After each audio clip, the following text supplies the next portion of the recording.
Hello, sixth grade science teachers. Welcome back to another awesome video. Now, this video, as we left off, let me show you where we left off so we kind of pick up from there. We were talking about the unit landing page. If you clicked on this video, it means you want a little bit more of a deep dive into Discovery Education. So before we go down into the actual pacing guide, which uses Discovery Education, I'm going to have this video go over Discovery Education as the resource, how to navigate it briefly. You don't have to be an expert at Discovery Education to use this because I've built in links that take you right to where you need to go. But it is useful to kind of have the basic understanding of Discovery Education. And so I want to make sure that I cover that today. All right, the link for it you should find right here in your district resources. I always have mine bookmarked. If you click this one, it'll jump you through. You may have to use the login through Google. Make sure that you're using your district account. And this will be similar to what yours looks like. You obviously won't have the admin dashboard. And I don't think you guys have quizzes, but you have these other tabs up here. And then you have these. And when you log in as a teacher, it seems a bit much. Like if you look at all that, you're like, wow, this is a lot.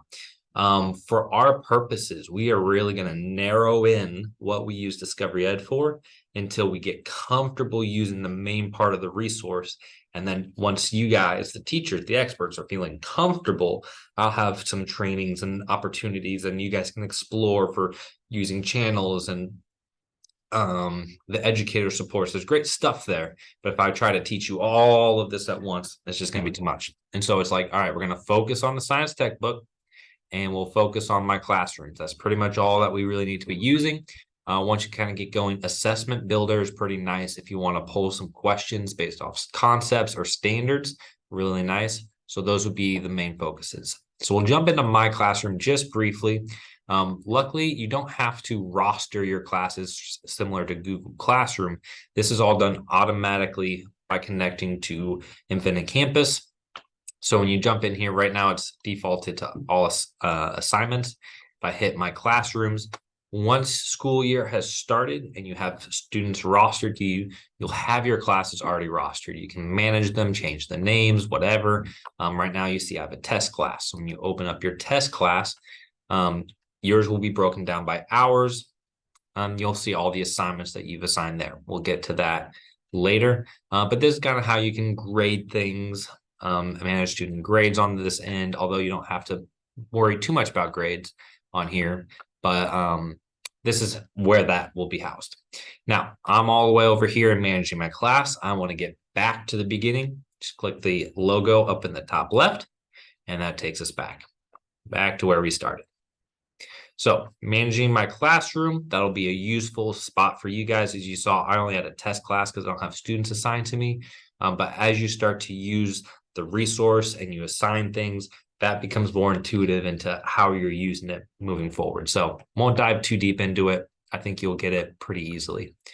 The assessment builder, really all this does is you can build practice tests or pull questions from concept or standards. I don't want to really open it and go into it, but it could be something to explore if you're looking for do now questions, or if you want to build an assessment over a concept, but you didn't talk through everything in the resource. And so you don't want to use the concept assessment that they have because there'll be questions in it you didn't use. So this is a good way for you to kind of cheat, steal some of the questions, pick some different ones and have your own, or shorten it or lengthen it, whatever it is that you want to do, so you can create some out of there. You're going to be living and breathing, though, in the science textbook. So let's go ahead and open this guy up and see what that brings us. I purposely went ahead because this takes you to wherever you last were when you were using the science textbook. And so if you were in an assignment, notice I'm in an assignment right now, that's where it's going to take you. Okay. If you've never been on Discovery Ed before, it'll probably take you to some overview page where you pick your grades and stuff like that. But I need to get out of here because I want to explore the rest of the resource. So I'm going to click out. And once you see a page that has your menu bar up here, you can navigate anywhere that you need to. But once you're in an assignment activity, like I just was, I'm kind of locked in there. So get out of there. And then I'm going to jump back because right now I'm in 8th grade and you guys are 6th grade. We don't want that. So if I click here, that takes me to the 8th grade unit page. I can do a drop down now, which lets me pick whatever grade I'm teaching. You guys are 6th grade. And you'll see that this is going to go from very broad. And as we click, we're going to narrow in. So right now, this is 6th grade the entire year. Here's my 4 units for 6th grade. That's too broad. Okay. Let's click on, I can go directly into a concept, but let's narrow in a little bit more. Let's view the unit map. So I click on this one. Let's view the unit. I think I actually showed this page while going over the curriculum landing page. Okay, so here's my anchoring phenomena, my project, and then there's my concepts. Okay, so we're narrowing in. This is 1 unit. All right, making sense? And then we can open up one of our concepts. Each unit is basically made up of 3 concepts. I think unit 2 only has 2, but they're kind of broken down into thirds. So let's view this concept. And that page could be very useful for planning as well. And same with here, but I've pulled a lot of the planning stuff out of here and put it into the curriculum map, which will be in your next video. But right now we're just focused on how do I get around places. Okay. Anytime you jump into a concept, now when I'm in my unit and in my concept, you see now I have up here, I can jump to here. Notice I can jump to any 1.1, 1.2, 1.3. So I can kind of get around a whole unit using this.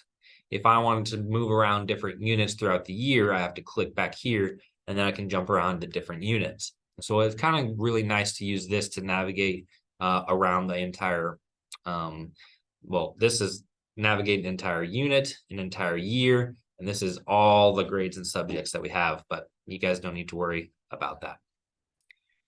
Once you're here, this is my concept.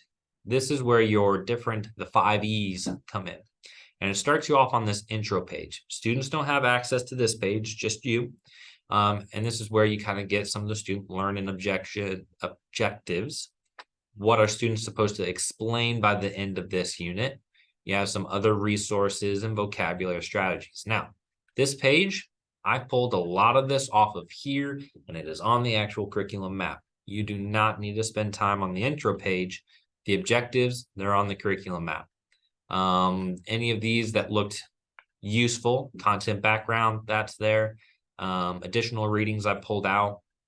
The vocabulary strategies I've printed into a PDF for you. So the intro page, it's there, but I've already pulled out and synthesized everything, so you don't have to spend the time here. It's on the curriculum map. What you will be doing is all the activities. So in each concept, they have activities. Your Engage tab typically will have 3 to 4 activities. Most of the time, it's like 2 activities and then the Evaluate. Sometimes there's a third one. Excuse me. Oh, sneeze is coming. And so this is typically what the Engage tab looks like. What is important for you for planning? We're not going to dive into these today. I'll show you one as an example, but you can see here, this one says 15 minutes, 20 minutes, 10 minutes. And so the way Discover Ed plans this is in little blocks. It assumes, okay, most 6th grade classes, you got about 45 minutes, hopefully at least. And so 15, 20, 10, that's 45 minutes right here. They're planning for you to use activities 1 through 3 as a lesson. And so when you use Discovery Education, you're not going, okay, activity 1, I'll do that one today. And then that's all you're planning on doing, because that's not going to take the whole time.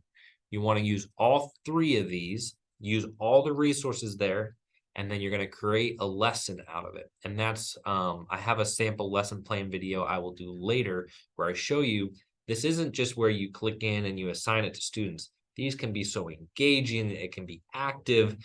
You don't have to just stay on the computer to do these. These are really for you to be creative and branch out and bring in your own teaching style by viewing these.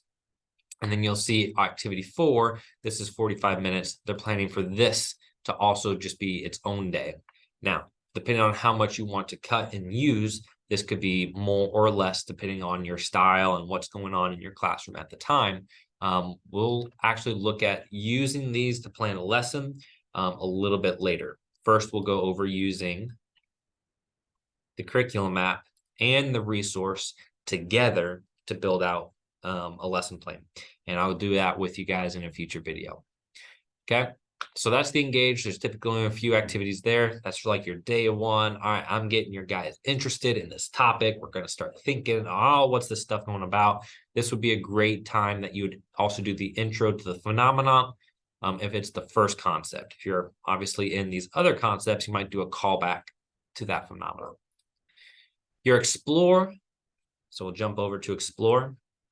And again, you don't need to be a master of navigating this, because in the curriculum map, I've already embedded the links to navigate you through this as you go through that. The explore is where all the main learning is going to take place. So you see there's a lot more activities here, and they are broken down by what question are they going to answer. And so each of those kind of helps you as you move through. You'll see throughout there are some, if it has this is an evaluate, they're formative. This is mainly just questions for the students. These are the ones I do encourage to assign, because if you assign those, you collect all the data from the questions students answer. So there's a bunch of different things in here. I believe this first one, you guys have a lot of simulations. So when it says interactive, you're going to be doing a simulation. When it says video, there might be some text, but then a video that is to be watched. Literacy, there's a reading that goes with it. And so these all have these different things to them. You can be very creative with how you do these. Let's go on to the explain. Under the explain tab, there's always just one activity. And what the activity focuses on is trying to see, okay, after the engage, after the explore, are students able now to explain the overarching question? Why does my heart race when I get scared? That's what we introduce this concept with. When you get to the explain activity, students test them. Can they explain that scientifically? I think it uses the claim evidence reasoning model, CER, to have students thoughtfully flush out what that looks like. So here's that question. It recaps with the video, possibly more, and then asks them to highlight. It's a multiple questions, but it ends up, yeah, here's what's your claim? What's your evidence for your claim? And then all of that. So this is a bit more having students write out and think through. You don't have to have them do it digitally either. You can use the textbooks. You can pull these questions out, have them do it on paper, whatever. But that's the explain activity. Let's jump back. And then you have the elaborate with STEM tab. Now, these I typically did not include as like, you need to do these in your lessons. But these are like hitting higher level things. The extension activities, hey, I've got some students who really took off. They know these things. I'm going to make sure, hey, why don't you try these out? See if you can engage in different concepts using what you've learned. So these are kind of like reaching above and beyond, get your other students something to work on. And then you get your evaluate. One last note about the elaborate with STEM. It's not on this one, but anytime you're on the last concept in a unit and you're on the elaborate with STEM, that is where you'll find your unit project. So it's only on that last concept of each unit. That's where you'll find it. Now, you don't have to worry about navigating all that, because in your unit map, you've got your unit project. Well, I've linked it. Yeah, it's up at the top. Your unit project is always linked there at the top, so you're not going to have a hard time finding it. All right. Let's get back to the concept that we were at, body systems. And our last tab, main tab, evaluate. If you guys don't know the 5E model, that's what it follows. So there's two things on this page for using. You have your summative. Your summative is here. And if you click on that, this is where I pulled. This is at the top of the curriculum map on the landing page. It's also linked in the pacing guide, which we'll do in the next video. This is their summative assessment. Again, you don't have to use what they have, but stealing questions like this one might be beneficial. If you really dove into using Discovery Edge, students should be able to do well on these, and then you can jump in and assign those. But there's also, if you actually click on the activity that's listed here, there is the practice assessment for students to complete.